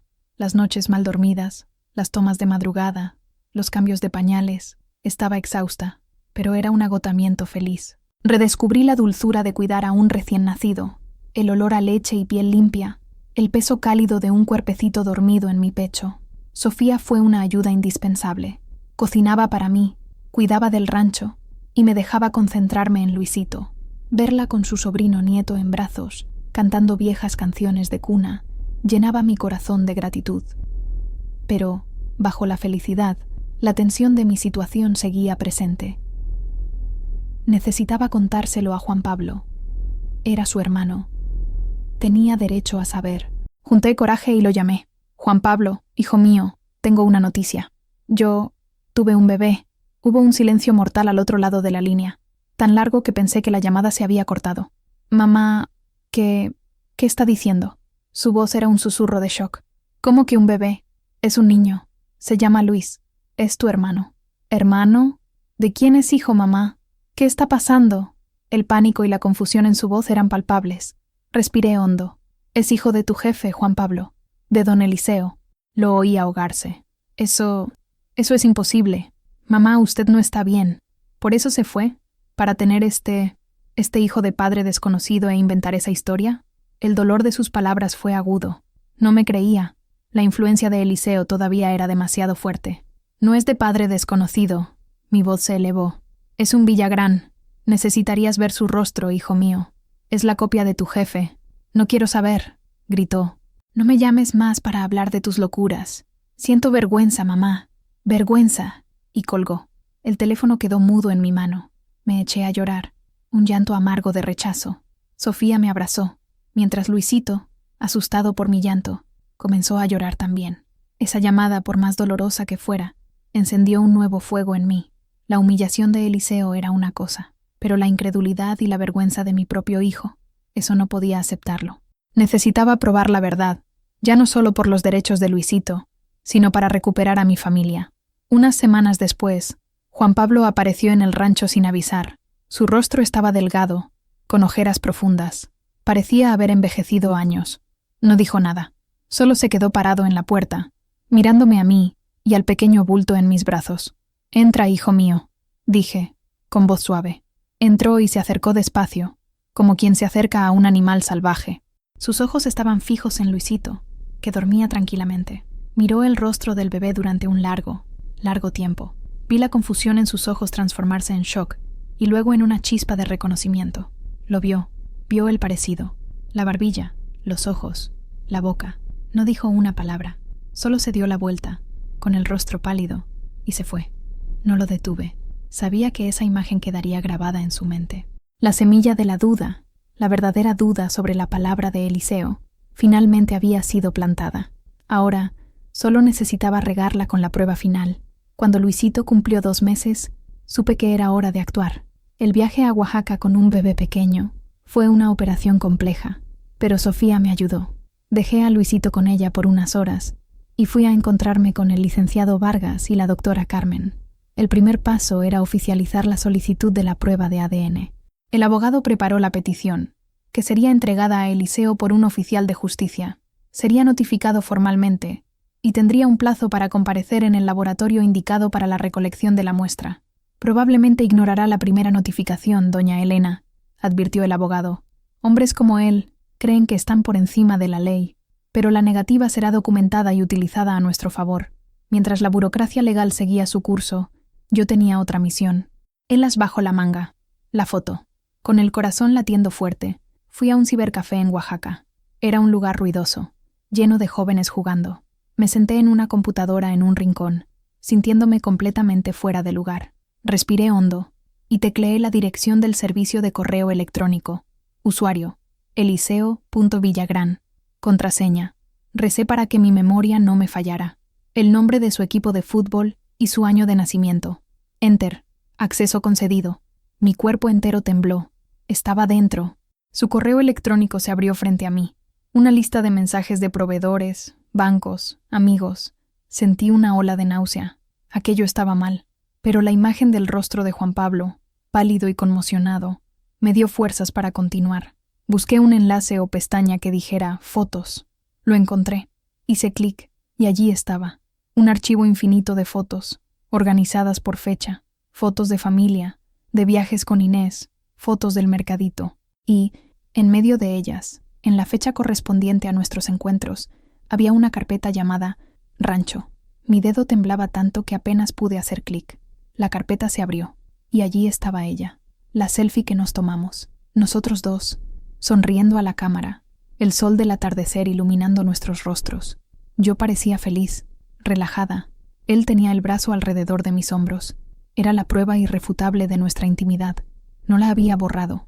La vanidad, la pereza, o quizás un vestigio de sentimiento, lo hicieron guardarla. Descargué la foto y algunas más que mostraban el interior del rancho, para demostrar que había estado allí. Guardé todo en una memoria USB que había comprado. Imprimí la selfie en una tienda de fotografía cercana. La imagen en papel, brillante y colorida, era impactante. Éramos nosotros, innegablemente nosotros. Volví al despacho del abogado y le entregué la foto impresa. Él la miró, luego me miró a mí, y una lenta sonrisa se formó en su rostro.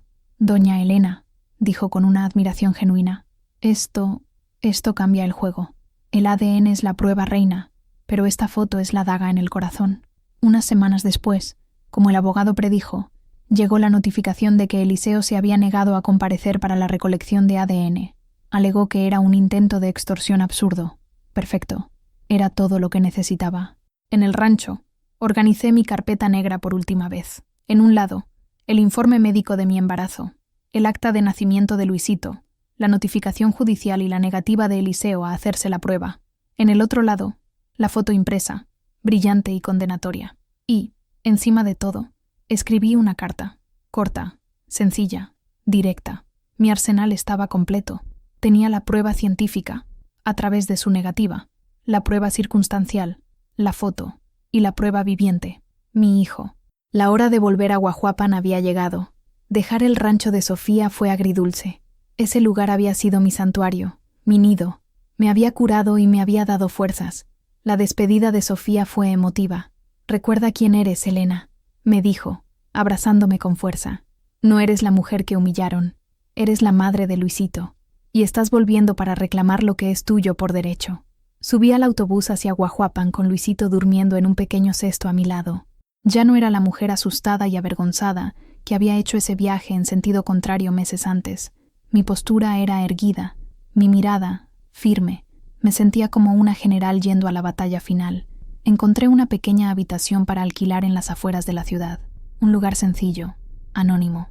No quería que nadie supiera de mi regreso. Todavía no. El elemento sorpresa era crucial. Pasé los 2 días siguientes solo observando. Con Luisito en un canguro, cubierto por una tela ligera, caminé por las calles de la ciudad. Fui hasta el frente del mercadito Villagrán. Vi la rutina. El liceo llegaba alrededor de las 8. El movimiento de clientes era mayor entre las 10 y las 11 de la mañana. Juan Pablo trabajaba principalmente en la parte de atrás, en el almacén. Vi a Eliseo conversando con clientes, riendo, actuando como el rey de su castillo. El odio que sentí fue frío y cortante. Él vivía su vida tranquilamente, mientras la mía había sido puesta patas arriba. La injusticia de aquello alimentaba mi resolución. No llamé a Juan Pablo. Se enteraría de mi regreso junto con todo el mundo. Era duro, pero necesario.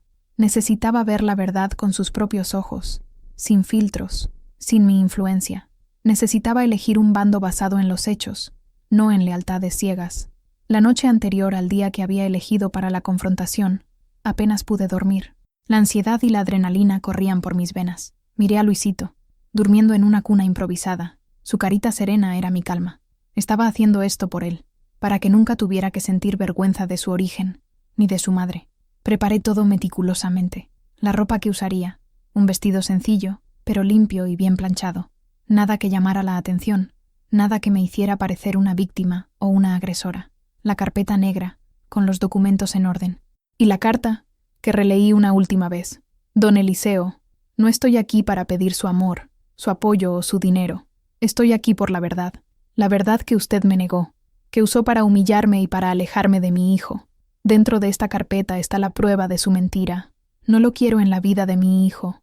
Un hombre que niega a su propia sangre no merece el título de padre, pero quiero que todos sepan quién es usted de verdad.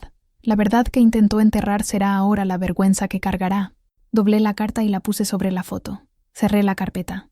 Estaba lista. A la mañana siguiente me desperté antes del amanecer. Le di de comer a Luisito. Le cambié la ropa. Me vestí. Tomé la carpeta negra en una mano y a mi hijo en el otro brazo. Me miré en el espejo. Vi a una mujer mayor, con más arrugas y canas, pero los ojos brillaban con un fuego que no veía desde hacía mucho tiempo. No era la Elena que huyó. Era un fénix, renacido de las cenizas de la humillación, listo para volar. Eran las 10:30 de la mañana cuando llegué a la avenida Valerio Trujano. El sol estaba fuerte, el movimiento era intenso. Mi corazón latía tan fuerte que podía oírlo en mis oídos. Luisito estaba despierto en mi regazo, mirando todo con sus ojos grandes y curiosos, ajeno a la tormenta que estaba a punto de estallar. Me detuve al otro lado de la calle, frente al mercadito Villagrán. Respiré hondo. 1, 2, 3 veces. Coraje, Elena, me susurré. Por él. Crucé la calle. La campanilla en la puerta de la tienda sonó cuando entré. El aire adentro era fresco, con el olor familiar de frutas y productos de limpieza. Había unos 5 o 6 clientes en la tienda. La cajera, una joven nueva, me miró con indiferencia. Y entonces lo vi. Eliseo estaba en el mostrador de embutidos, atendiendo a una señora, doña Elvira, una de las beatas que me había mirado con desprecio en la iglesia. Perfecto. Estaba de espaldas a mí. Caminé lentamente, deliberadamente, en su dirección. Mis pasos, en el suelo de cerámica, parecían resonar en el ambiente. Uno de los clientes me reconoció. Vi su mandíbula caer. Le dio un codazo a su esposa. Los cuchicheos comenzaron. Un zumbido bajo que fue creciendo. Eliseo sintió el cambio en la atmósfera. Se giró, con una rebanada de queso en la mano, y me vio. Su rostro pasó por una sucesión de emociones en segundos. Primero, sorpresa. Después, irritación. Y finalmente, cuando sus ojos bajaron y vieron al bebé en mis brazos, un pánico puro y absoluto. Se puso blanco, blanco como el queso en su mano. Me detuve a 1 metro del mostrador. No dije una palabra, solo lo encaré. Dejé que el silencio hiciera el trabajo. La tienda entera se quedó en silencio. Los clientes dejaron lo que estaban haciendo. La cajera miraba, con los ojos desorbitados. Doña Elvira se olvidó de su queso. El único sonido era el zumbido de los refrigeradores y la respiración de la gente. Eliseo se recompuso, o lo intentó. ¿Qué estás haciendo aquí?, tartamudeó, la voz baja, tratando de mantener las apariencias. Ya te dije que me dejaras en paz. Continué en silencio. Simplemente levanté la carpeta negra que tenía en la mano y la puse, con un sonido suave, sobre el mostrador de vidrio. Ábrala, dije. Mi voz salió firme, clara, sin una pizca de temblor. Sus ojos se movieron de la carpeta a mi rostro, luego al bebé, y de vuelta a la carpeta. Estaba acorralado. Esto es ridículo, dijo intentando una risa que salió como un ahogo. Voy a llamar a la policía si no sales de mi tienda ahora mismo. Llame, lo desafié. Creo que se interesarán por el contenido de esa carpeta, especialmente por la notificación judicial que usted ignoró. La mención de la notificación judicial lo golpeó. El color desapareció por completo de su rostro. Sabía que no estaba bromeando. Con las manos temblorosas, abrió la carpeta. Sus ojos vieron los papeles, la negativa del ADN, pero entonces se posaron en la foto. La selfie, brillante, colorida, innegable. Soltó un sonido, un jadeo, como si le hubieran dado un puñetazo. Miró de la foto al rostro de Luisito, quien, en ese momento, bostezó, mostrando el hoyuelo en la mejilla izquierda. El mismo hoyuelo que él tenía. Fue la explosión, una explosión silenciosa, la verdad detonada en medio de esa tienda, sin un solo grito. Doña Elvira, que estaba a su lado, estiró el cuello y vio la foto. Su boca se abrió en una O, perfecta de shock. Miró al bebé, a Eliseo, y la comprensión, seguida de un placer malicioso, iluminó su rostro. La chismosa había encontrado a su reina, y la reina acababa de recibir su corona. Eliseo cerró la carpeta de golpe, las manos temblando violentamente. Me miró, los ojos suplicantes, aterrorizados. La arrogancia, la pose, el poder, todo había desaparecido. Frente a mí, solo había un hombre pequeño, patético, desenmascarado. No sentí placer, no sentí odio, sentí solo el final de mi dolor, de mi humillación. Tomé a Luisito, acomodándolo en mi regazo. Que tenga un buen día, don Eliseo, dije con una calma glacial. Di la espalda y salí de la tienda, dejando atrás el silencio conmocionado, las miradas estupefactas, y a un hombre cuya vida, tal como la conocía, acababa de derrumbarse. Al salir del mercadito, el aire de la calle nunca me pareció tan fresco. No miré hacia atrás. Caminé despacio, con la cabeza en alto, sintiendo las miradas de la gente que se había detenido a observar la escena. Ya no era la loca, la avergonzada. Era la mujer que había enfrentado al león en su propia jaula y había salido ilesa. La noticia se extendió por Guajuapan más rápido que cualquier chisme anterior, porque esta vez no era un rumor. Había testigos. Estaba la historia contada por una doña Elvira exultante, que no perdió un segundo en llamar a todas sus amigas. «No vas a creerlo. En el mostrador, la foto y el bebé es idéntico a él. Una miniatura». Las ondas de choque fueron inmediatas y devastadoras para Eliseo. Esa misma tarde, su esposa, doña Inés, apareció en el mercadito. La pelea, según cuentan, se escuchó desde el otro lado de la calle. Gritos, acusaciones, el sonido de cosas rompiéndose. Salió de allí con el rostro rojo de llanto y rabia y se fue directamente a casa de sus padres. El matrimonio de fachada, el pilar de la respetabilidad de Eliseo, se había derrumbado. Los clientes comenzaron a desaparecer. Las mismas personas que antes lo saludaban con respeto, ahora lo miraban con desprecio. Las mujeres, principalmente, se negaban a comprar en su tienda. Se convirtió en el símbolo de la hipocresía, el hombre que predicaba valores familiares, mientras negaba a su propio hijo a una mujer que podría ser su madre. Sus empleados, antes leales, ahora lo miraban con otros ojos. Perdió la autoridad moral. El respetable don Eliseo era ahora solo Eliseo, el cobarde. Intentó buscarme. Llamó al teléfono de la habitación que había alquilado. No sé cómo descubrió el número. «Elena, por el amor de Dios, vamos a hablar». Su voz era un susurro desesperado. «¿Cuánto quieres? Te doy lo que pidas. Arreglamos esto en silencio». «No hay nada que hablar, Eliseo», respondí fríamente. «Y no hay silencio que compre su dignidad, ni la mía. Ya tengo todo lo que quería, la verdad». Y colgué. Intentó usar a Juan Pablo. Lo llamó a la oficina. Probablemente intentó envenenarlo una vez más, dar su versión de los hechos, pero era demasiado tarde. La semilla de la duda que planté había germinado, y la escena en el mercadito fue el sol que la hizo florecer en una certeza amarga. El licenciado Vargas me llamó unos días después. «Doña Elena, recibí una llamada del abogado de Eliseo Villagrán. Quiere llegar a un acuerdo. Reconoce la paternidad de Luis y está dispuesto a pagar una pensión generosa y una compensación, siempre y cuando usted retire el proceso». Pensé por un momento. El proceso legal sería largo, desgastante. Ya tenía lo que quería: la verdad pública, el reconocimiento, aunque forzado, de su paternidad. «Acepte, licenciado», dije, «pero con una condición. Quiero el reconocimiento legal de la paternidad en el acta de nacimiento de Luis. Su nombre será Luis Mateo Ramírez Villagrán. Y quiero que el acuerdo incluya una cláusula en la que él renuncia a cualquier derecho de visita o custodia hasta que Luis tenga edad para decidir por sí mismo si quiere conocerlo. No quiero la influencia de ese hombre cerca de mi hijo». El abogado estuvo de acuerdo. Era una exigencia dura, pero, en la posición en que se encontraba Eliseo, aceptaría cualquier cosa para intentar salvar los restos de su reputación. La guerra había terminado, y yo había ganado. No con gritos ni violencia, sino con paciencia, estrategia y la fuerza inquebrantable de la verdad.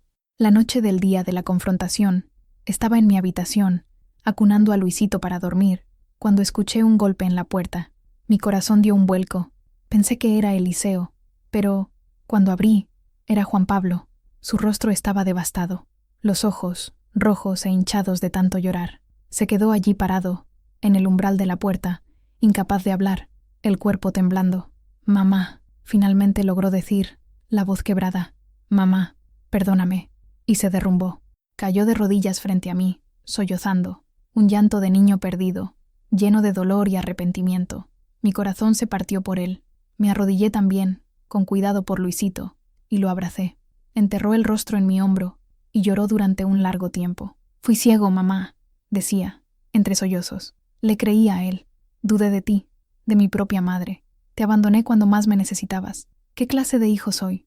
«Shh, hijo mío», lo calmé, acariciando su cabello.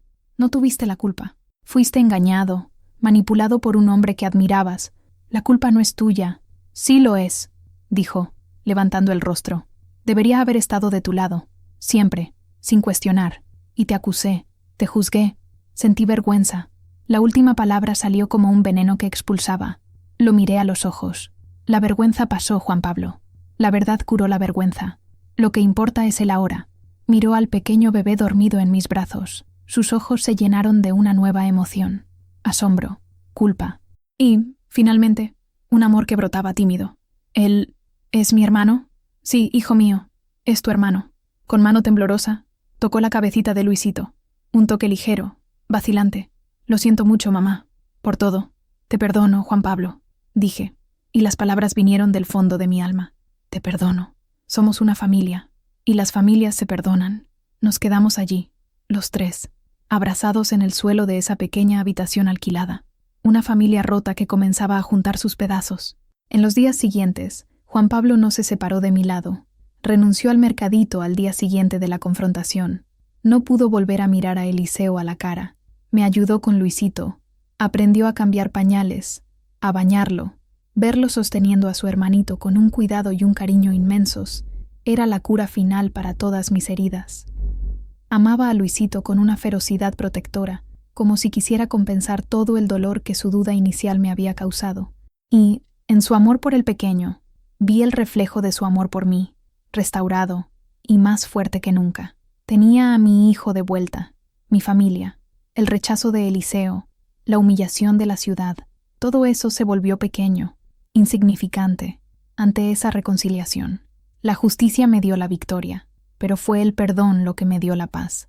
Con el dinero del acuerdo, lo primero que hice fue realizar un viejo sueño: volver a mis raíces. Guajuapan de León era una ciudad de recuerdos dolorosos. No quería criar a Luisito allí, donde su historia sería siempre un susurro en las esquinas. Quería un lugar de paz, de un nuevo comienzo. Quería volver a San Juan Mixtepec. Vendí mi pequeño apartamento en Guajuapan y, con la suma del acuerdo, compré una casita modesta, pero llena de luz, cerca del centro del pueblo. Y lo más importante, en el fondo del terreno, corría un pequeño arroyo, el mismo tipo de arroyo que daba nombre a mi antigua casa con Mateo. Era una señal. Era un círculo que se cerraba. Juan Pablo decidió venir conmigo. Mi lugar está con mi familia, mamá, dijo, contigo y con mi hermano. Consiguió un trabajo en una cooperativa agrícola. Un trabajo más duro, pero más honesto.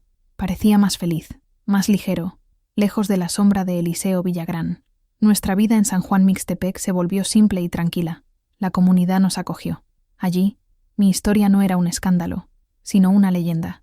Yo era doña Elena del Río, la mujer que enfrentó al poderoso de la ciudad grande y venció.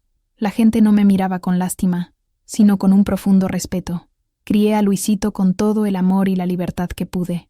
Creció como un niño feliz, sano, corriendo descalzo por el patio, arrojando piedras al arroyo. Era un niño de sonrisa fácil y ojos inteligentes, los ojos de su padre, pero con el corazón de su madre. Juan Pablo fue más que un hermano para él, fue un padre. Le enseñó a jugar a la pelota, a volar cometas, a leer. El amor entre los dos era la cosa más hermosa de ver.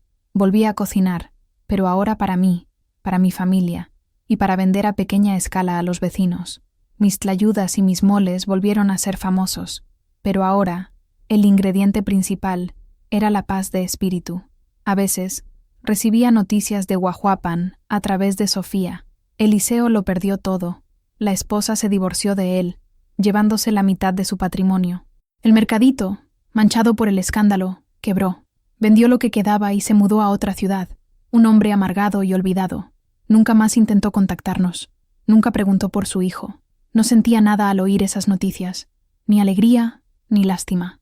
Era solo un fantasma de un pasado lejano. Una lección aprendida. Mi vida estaba allí, en esa casita cerca del río, con mis 2 hijos. Había encontrado un tipo de felicidad que nunca imaginé posible a esa edad. Una felicidad construida no sobre la ilusión del amor de un hombre, sino sobre la fuerza de mi propio amor propio y de mi dignidad. Miraba mi reflejo en el espejo y veía las marcas del tiempo, las arrugas, las canas. Pero no veía a una vieja, veía a una sobreviviente, una guerrera, una madre. Y por primera vez en mucho tiempo, me gustaba la mujer que veía. Hoy, tengo 74 años. Me siento en el porche de mi casa, la misma casa que compré hace 13 años, y observo a mi hijo menor. Luisito es ahora un adolescente de 13 años, alto, delgado, con el mismo cabello negro y liso de Eliseo, pero con mi sonrisa. Está en el patio, arreglando la bicicleta de un amigo, explicando con paciencia cómo funciona la cadena. Es un buen chico, amable, inteligente y con un fuerte sentido de la justicia. Juan Pablo se casó con una muchacha del pueblo, una maestra llamada Isabel. Me dieron 2 nietos hermosos que llenan esta casa de risas y desorden los fines de semana. Es un buen hombre, un buen esposo, un buen padre. La herida de aquel tiempo sombrío cicatrizó, y lo que quedó fue un amor y un respeto aún más profundos entre nosotros. Sé que Luisito, un día, querrá saber más sobre su padre biológico. Nunca le mentí. Sabe que tiene el apellido Villagrán en su acta de nacimiento. Sabe que el hombre que lo engendró no quiso formar parte de su vida. Cuando tenga la edad y la curiosidad suficiente, le contaré toda la historia, sin rabia, sin amargura, solo los hechos, y confío en que lo crié con la fuerza y la sabiduría suficientes para entender. A veces, cuando miro el arroyo corriendo en el fondo del patio, pienso en aquella Elena de 61 años, la mujer solitaria, humillada, que pensó que su vida había terminado, y sonrío. No sabía ella que la vida estaba, en realidad, comenzando de nuevo. Aprendí que la edad no nos debilita, nos da una perspectiva que la juventud no puede comprar. Aprendí que la dignidad no es algo que los demás nos dan, sino algo que nosotros nos negamos a que nos quiten. Y aprendí que la fuerza de una madre, por su hijo, es la fuerza más poderosa de la naturaleza. Mi historia no es una tragedia, es una historia de renacimiento. La historia de una mujer que fue arrojada al lodo y decidió, en lugar de ahogarse, usar ese mismo lodo para hacer ladrillos y construir su propio castillo. Y esa es mi verdad. Y esa es mi historia. Una historia que necesité vivir y que, ahora, siento que necesitaba contar. Si te tocó de alguna forma, si te hizo pensar o sentir un poco más fuerte, dímelo en los comentarios. Me gusta leer lo que la vida de los otros enseña. Deja tu like para que más gente, especialmente las mujeres que creen que su voz ya no tiene fuerza, sepa que nunca es tarde para exigir respeto. Y, si aún no lo has hecho, suscríbete al canal. Hay muchas otras jornadas, muchas otras vidas, que merecen ser escuchadas. Gracias por acompañarme. Y recuerda siempre, la edad no calla a una mujer. Solo afina el tono de su voz para que todos puedan finalmente escuchar.